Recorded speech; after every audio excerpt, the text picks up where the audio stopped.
تمہیں تو اب کائنات کی ان چیزوں کو تسخیر کرنا ہے، ان چیزوں کو دیکھنا ہے، ان مقامات کی سیر کرنی ہے جن کے بارے میں لوگ سوچتے بھی نہیں، لوگوں کو علم بھی نہیں، مگر تمہیں ان کو اپنے لیے کھلونا بنا لینا ہے۔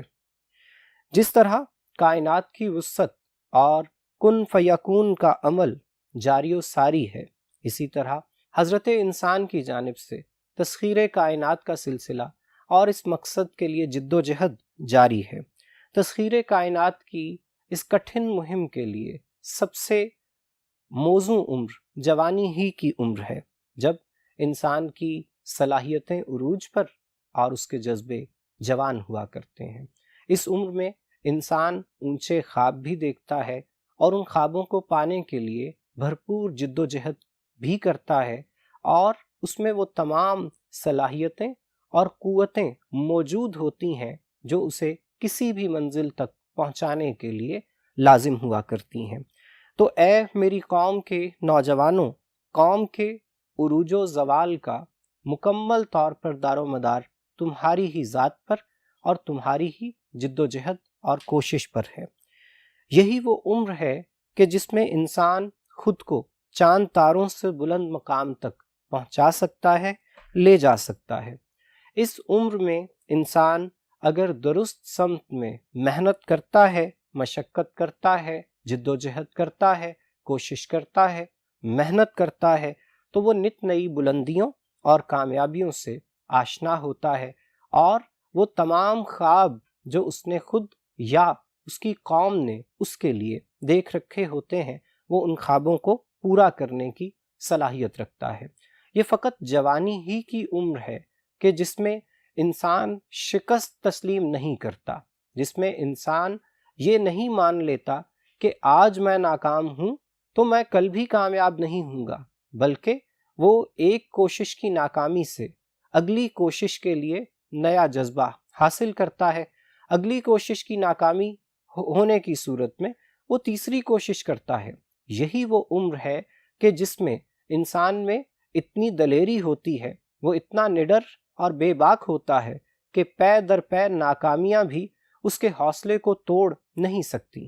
ہاں، جب جوانی گزر گئی تو اس کے بعد انسان ایک شکست ہی کو مقدر سمجھ لیتا ہے، لیکن جوانی کا تو حسن ہی یہ ہے کہ اس میں انسان ناممکن کو بھی ممکن بنانے کا نہ صرف جذبہ رکھتا ہے بلکہ کوشش بھی کرتا ہے، اور کمال تو یہ ہے کہ اس عمر میں انسان ناممکن کو ممکن بنا دیا کرتا ہے۔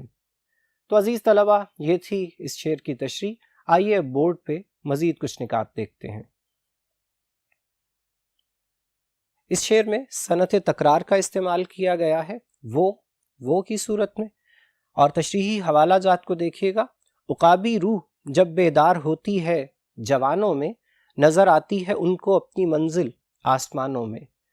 ممکن ہے کہ آپ نے بعض جگہوں پر ان کو کی جگہ اس کو پڑھا ہو، تو یہ دونوں صورتوں میں درست سمجھا جانا چاہیے، لیکن چونکہ اس طریقے سے یہ زیادہ معروف ہے اور آپ کے جو پیپر چیکرز ہیں، ممتحن ہیں، ان کی نگاہوں کے لیے زیادہ آشنا ہے، میں نے اس لیے یہ لکھا ہے۔ دوسرا، یہاں کس کو میسر یہ کام کر گزرنا، ایک بانک پن سے جینا، ایک بانک پن سے مرنا۔ تیسرا، پرے ہے چرخے نیلی فام سے منزل مسلماں کی، ستارے جس کی گردے راہوں وہ کارواں تو ہے۔ یہ شعر آپ لوگوں نے اپنے حصہ نثر کے دوسرے سبق تشکیل پاکستان کے آخر میں پڑھ رکھا ہوگا۔ چوتھا، محبت مجھے ان جوانوں سے ہے ستاروں پہ جو ڈالتے ہیں کمند۔ یہ اقبال کے مشہور ترین اشعار میں سے شعر ہے، اور اس شعر میں بھی ستاروں کی تسخیر اور ان پہ کمند ڈالنے کے حوالے سے بات کی گئی ہے۔ تو یہ تھا ہمارا شعر نمبر 3۔ اب شعر نمبر 4 کے لیے ہم اگلے بورڈ کی جانب بڑھتے ہیں۔ شعر نمبر 4۔ تیرا شباب امانت ہے ساری دنیا کی، تو خارزار جہاں میں گلاب پیدا کر۔ خارزار کہتے ہیں کانٹوں سے بھری ہوئی جگہ کو، یہاں پہ دنیا کو کانٹوں سے بھرا ہوا مقام کہا گیا ہے۔ شاعر کہتے ہیں کہ اے نوجوان، تیری جوانی، تیری صلاحیتیں، تیری دلیری، تیرا علم، یہ سب کچھ تجھے فقط تیری ذات کے لیے عطا نہیں کیا گیا، ان پر ساری دنیا کا مساوی حق ہے۔ تیرا کام ہے کہ تو اپنی ان صلاحیتوں کے بل پر ہر شے کو بہتر سے بہتر بنانے کی بھرپور کوشش کر۔ یہ دنیا جو آج دکھوں کا گھر اور دکھوں کا گڑھ بن چکی ہے، تو اس میں گلاب کھلا دے۔ بے کسوں کا سہارا بن جا، امن قائم کر، انصاف لا۔ دنیا جو آج عدم مساوات کا شکار ہو چکی ہے، جس میں طبقاتی تفریق اور تقسیم بہت بڑھ چکی ہے، تجھے چاہیے کہ دوبارہ سے یہاں پہ ان تمام تفریقات کو ختم کر دے۔ دنیا کو تمام قسم کے تعصبات سے نجات دلا۔ جو لوگ خود کو کسی سے برتر سمجھتے ہیں اور دوسروں کو کمتر اور بعض اوقات انہیں انسانی درجے سے بھی کم سمجھتے ہوئے ان کے ساتھ بدسلوکی کرتے ہیں، تو ایسے محروم طبقات کو ان کا حق دلا۔ اپنی صلاحیتوں کا مثبت استعمال کر اور دکھیوں کے دکھوں کا مداوع کر۔ دوسروں کی مدد کا جذبہ پیدا کر اور اس جذبے کے تحت جو بھی تجھے مدد کے لیے پکارے، تو اس کی پکار پر لبیک کہنے والا بن۔ وہ تمام لوگ جن کو تو دیکھے اور وہ رو رہے ہوں، ان کی آنکھوں میں آنسو ہوں، تیری وجہ سے، تیری مدد کی وجہ سے، تیری محنت کی وجہ سے، تیری کوشش کی وجہ سے، تیرے اقدامات کی وجہ سے ان کے ہونٹوں پر مسکراہٹ آ جائے، تو سمجھ کہ تیری زندگی کا مقصد پورا ہو گیا۔ دوسروں کے دلوں کو اپنی کوششوں سے، اپنے کاموں سے، اپنی نیکیوں سے روشن کر دے۔ اس سے صرف دوسروں کی زندگیاں بہتر نہیں ہوں گی، بلکہ تیرا اپنا ضمیر، تیرا اپنا دل، تیری روح بھی اطمینان حاصل کر پائے گی۔ شاعر مسلم نوجوان سے کہتے ہیں کہ تمہاری صلاحیتیں پوری دنیا سے الگ ہیں، منفرد ہیں، لیکن یاد رکھ کہ یہ تیرے پاس پوری دنیا کی امانت ہیں۔ اپنے آپ کو امین کے اس لقب کا مستحق ثابت کر، اور تجھے علم ہونا چاہیے کہ امانت اور امین ان لفظوں کی اہمیت ہر کسی کے لیے بہت زیادہ ہے، لیکن تیرے لیے تو اس لیے بھی زیادہ ہے کہ تو اس نبی کا ماننے والا ہے جو امین ہے، جنہوں نے ہمیشہ حقداروں کی امانتوں کی حفاظت کی۔ لہٰذا تجھے اس دنیا کے لیے ایک امین بنا کر صلاحیتیں دی گئی ہیں، تو ان صلاحیتوں کا بھرپور مثبت استعمال کر امانت کا حق ادا کرنے کی کوشش کر۔ تو خود غرض ہو ہی نہیں سکتا، یہ ممکن ہی نہیں کہ تو دوسروں کو دکھ درد کا، مشکلات کا، تکالیف کا شکار دیکھے اور تو ان کی مدد کے لیے نہ لپکے، نہ بڑھے۔ تیرے لیے لازم ہے کہ تجھے جو کچھ عطا کیا گیا ہے اسے صرف اپنے لیے نہیں، اپنے گھر کے لیے نہیں، اپنے خاندان کے لیے نہیں، اپنی قوم کے لیے نہیں، اپنے ملک کے لیے نہیں، بلکہ پوری انسانیت کے لیے استعمال میں لا۔ بھرپور عزم و استقلال اور جوش و جذبے کے ساتھ راہ راست پر گامزن رہ اور راستے کی مشکلات کو خاطر میں نہ لا۔ اگر تیرے راستے میں کچھ رکاوٹیں حائل ہوتی ہیں تو بھی یاد رکھ ان رکاوٹوں کے پار تیری منزل ہے۔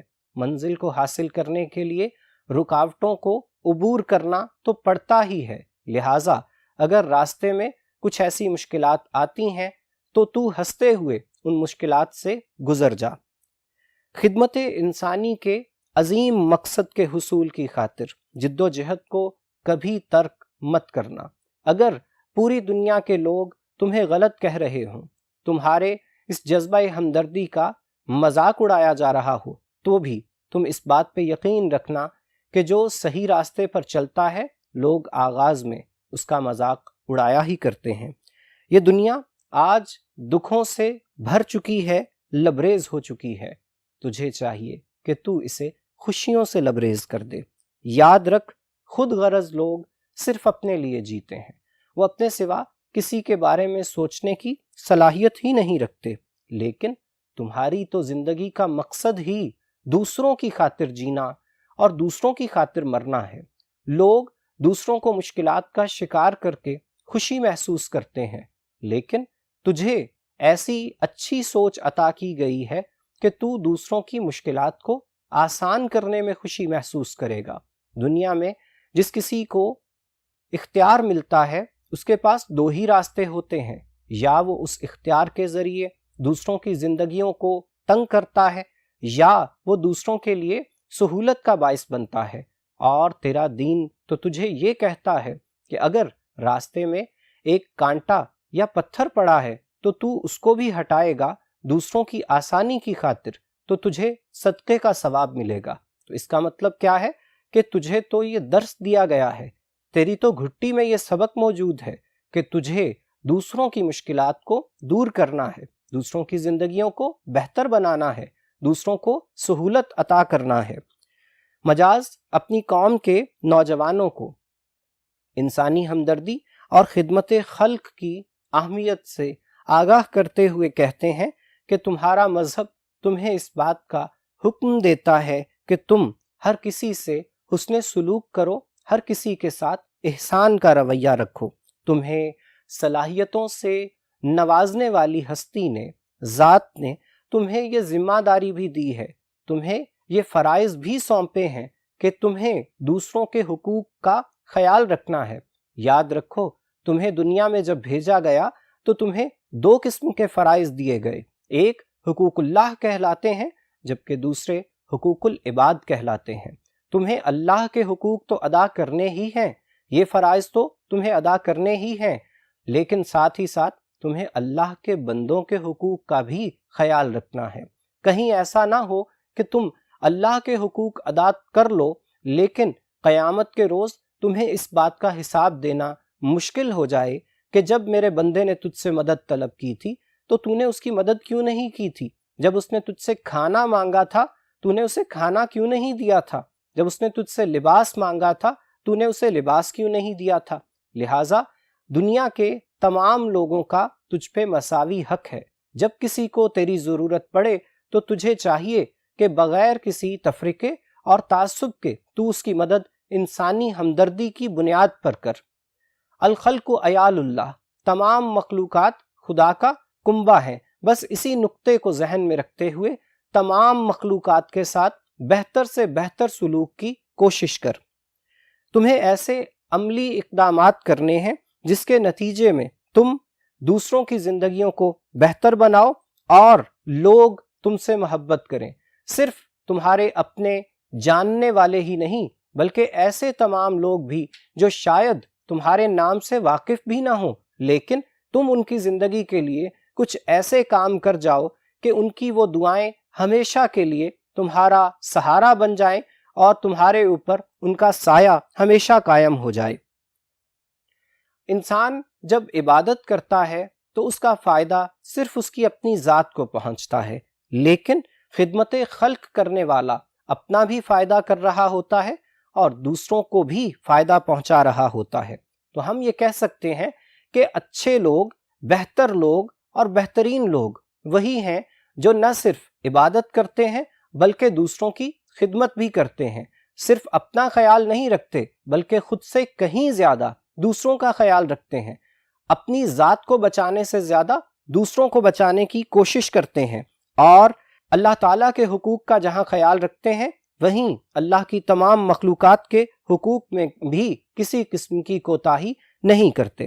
شاعر کا کہنا ہے کہ اے میری قوم کے نوجوانوں، تمہیں بے تحاشا صلاحیتیں دی گئی ہیں، پوری دنیا سے بڑھ کر اور پوری دنیا سے منفرد صلاحیتیں دی گئی ہیں، تو تمہیں چاہیے کہ پوری دنیا ہی کے لیے ان کا مثبت استعمال کرو، ورنہ یہ پوری دنیا کا حق مارنے کے مترادف ہوگا، اور تم ایسے تو نہیں ہو سکتے کہ تم دوسروں کا، کمزوروں کا حق مارو گے، تم دوسروں کی حق تلفی کرو گے، تم سے ایسی توقع نہیں کی جا سکتی۔